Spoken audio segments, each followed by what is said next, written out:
हमारे बोल लिए थे। श्री अफजल अंसारी जी।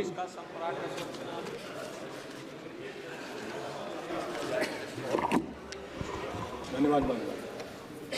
माननीय पीठासीन अध्यक्ष जी, आपने हमको वर्ष 2024-25 के लिए शिक्षा मंत्रालय के बजट में अनुदानों की मांगों पर चर्चा में भाग लेने का अवसर प्रदान किया।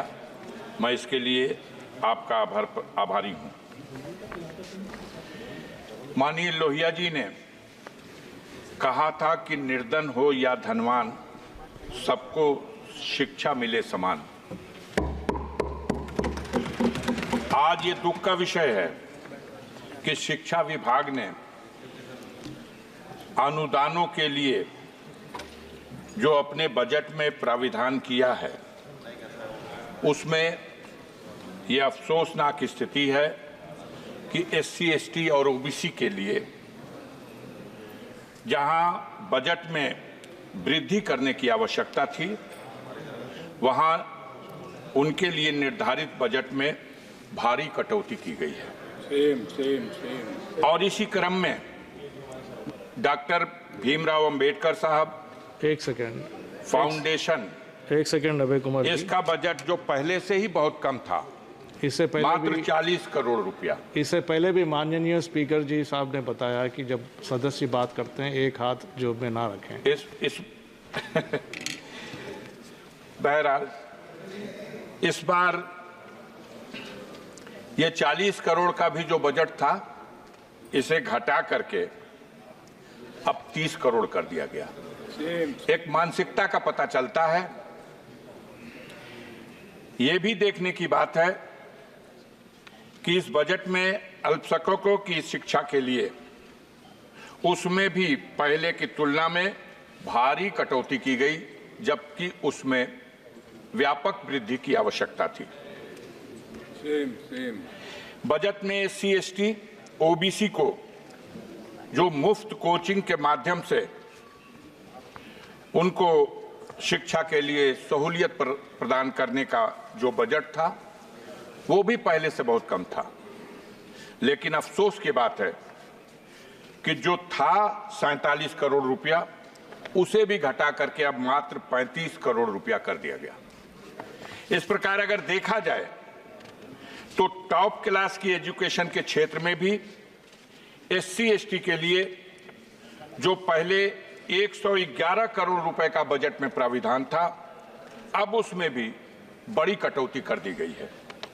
मानवर, आपके माध्यम से हम दो पंक्ति की इस कविता के साथ अपना भाव, अपना विचार सदन में रखना चाहते हैं कि देवता मेरे आंगन में उतरेंगे कब, जिंदगी भर यही सोचता रह गया, और मेरे बच्चों ने उस चांद को छू लिया, जिंदगी भर जिसे पूछता रह गया।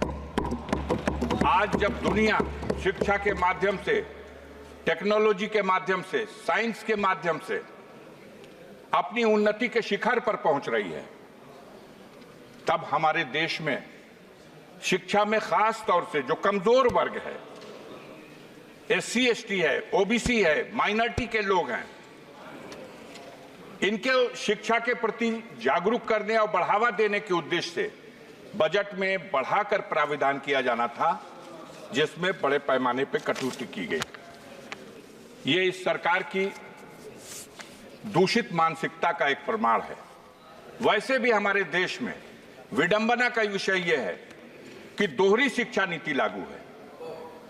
एक तरफ वो शिक्षा जो सरकारी स्कूलों के माध्यम से गांव में रहने वाले गरीबों के लिए उपलब्ध है, जहां आज भी हाथ में कटोरा और पीठ पर बोरा गरीब किसान का बच्चा स्कूलों में जाता है तो क से कबूतर, ख से खरहा और ग से गधा पढ़ाया जाता है। और दूसरी तरफ modern school, private school, montessori school, इन स्कूलों में जो अंग्रेजी माध्यम से और आधुनिक ढंग से जो शिक्षा दी जाती है, दोनों रास्तों से जो शिक्षा प्राप्त करके बच्चे हमारे ऊपर जाते हैं, तो जब किसी पद के कंपटीशन में दोनों को हिस्सा लेना होता है तो जो क से कबूतर, ख से खरा, ग से गधा पढ़ के गया है और जो क से कंप्यूटर पढ़ के गया है, वहां जब मुकाबला होता है तो जरूर जो आधुनिक शिक्षा से लैस उस विद्यालयों से पढ़ के आने वाले छात्र हैं वो कामयाब होते हैं। और सरकार की तरफ से जो अपने देश की जनता के लिए, गरीबों के लिए, मजदूरों के लिए, गांव में रहने वाले लोगों के लिए जो शिक्षा का प्रबंध है, उस शिक्षा को ग्रहण करके जो लोग ऊपर पहुंचते हैं तो उनकी बुनियाद कमजोर हो जाती है। देखने की बात है कि ऐसी स्थिति में सबसे जरूरी था कि हम दोहरी शिक्षा नीति को कैसे समाप्त करें, कैसे संतुलन बनाएं।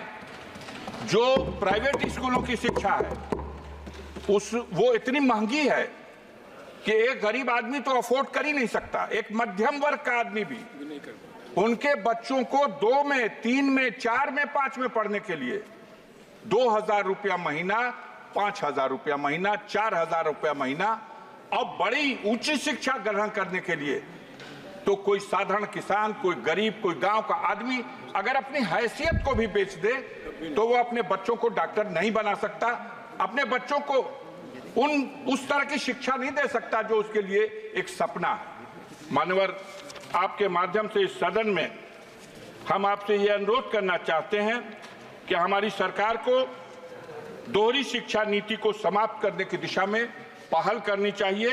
और सरकार का ये बजट जिसमें अनुदानों के लिए जो प्राविधान किया गया, इसमें जो SC, ST और OBC और माइनॉरिटी के लोगों को जो सहूलतें पहले से फराहम की जाती रही हैं, उनको शिक्षा के क्षेत्र में बढ़ावा देने के लिए उसमें कटौती किए जाने से यह साबित होता है कि आप दोहरी शिक्षा नीति को बढ़ावा देने का प्रयास कर रहे हैं। मैं इस अवसर पर श्रीमान जी आपके माध्यम से एक बात और कविता के रूप में आपके अपने भाव को इस रूप में रखना चाहता हूं। अभी बात नहीं समझ में आ रही, अभी बोल रहे थे एक सज्जन, तो वो 1 मिनट में शिक्षा की बात कर रहे थे और दूसरी तरफ सागर में चले जा रहे थे। तो सागर और शिक्षा बात समझ में नहीं आ रही। मैं आपके माध्यम से कहना चाहता हूं कि पत्थर के जिगर वालों, गम में वो रवानी है, खुद राह बना लेगा बहता हुआ पानी से। और कमजोर की आहों को, मजलूम की आहों को कमजोर समझ लेना अब जालिम हुकूमत के जाने की निशानी है। यहाँ डॉक्टर राजकुमार, हमारे यहाँ सदन में डॉक्टर राजकुमार सांगवान चर्चा हो रही है। डॉक्टर राजकुमार सांगवान जी। मैं अरे मान्यवर, धन्यवाद अध्यक्ष महोदय। नहीं, बहुत समय दिया। धन्यवाद अध्यक्ष महोदय। मुझे शिक्षा मंत्रालय के बजट की अनुदानों पर चर्चा में बोलने का अवसर दिया। माननीय अध्यक्ष महोदय,